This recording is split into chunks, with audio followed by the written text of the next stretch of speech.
Okay, to round out our series on data, we're going to have a look at bringing in data from Salesforce. Here you can see a demo instance of Salesforce, clearly a demo by the data that's in there. But nevertheless, we do have data that we can work with. So let's take a look at that data. We can see, for instance, if we go into the accounts area and I go and look at all accounts, we can see there is a number of accounts here. And again, let me stress these are all demo accounts.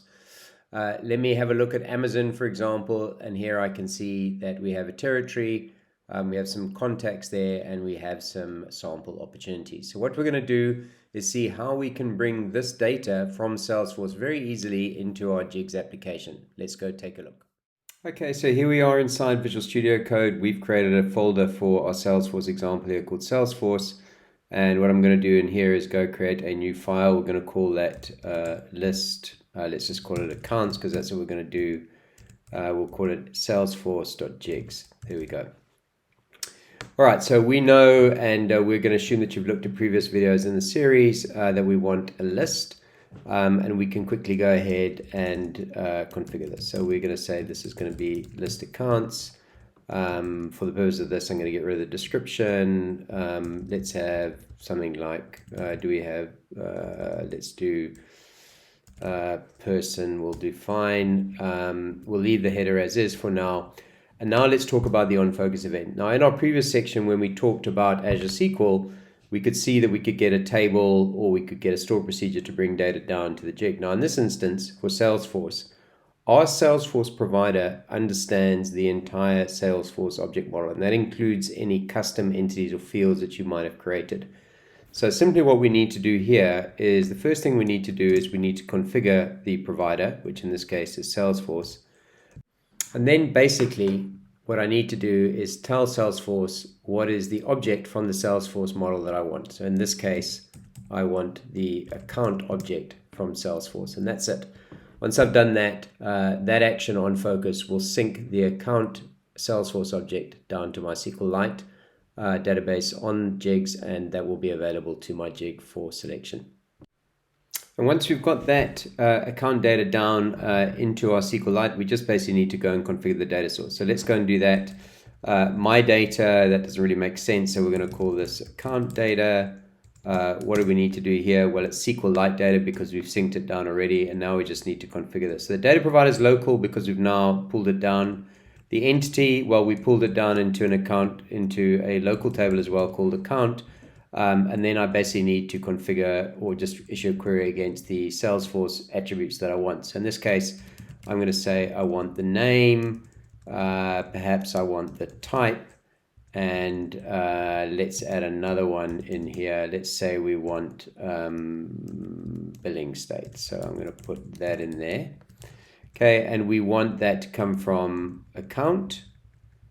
That's great. We don't need to qualify this, so we're going to get rid of the query parameters, and that leaves us just to configure the list itself. So the data sources is going to be .account data, and then we can go, instead of field 1, we're going to say name, and instead of field 2, we are going to say type.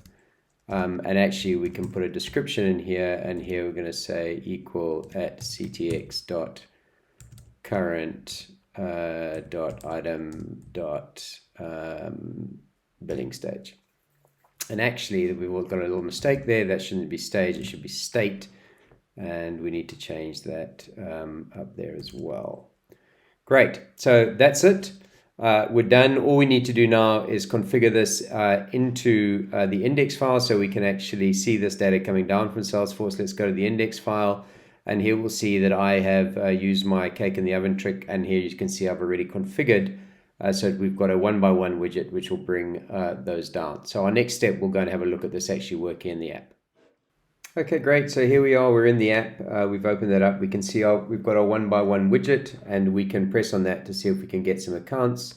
And notice what happens. It immediately asks us to log into Salesforce. So the provider knows that it needs to connect with Salesforce, and it will automatically prompt you then to log in with your Salesforce credentials. So let's go and do that.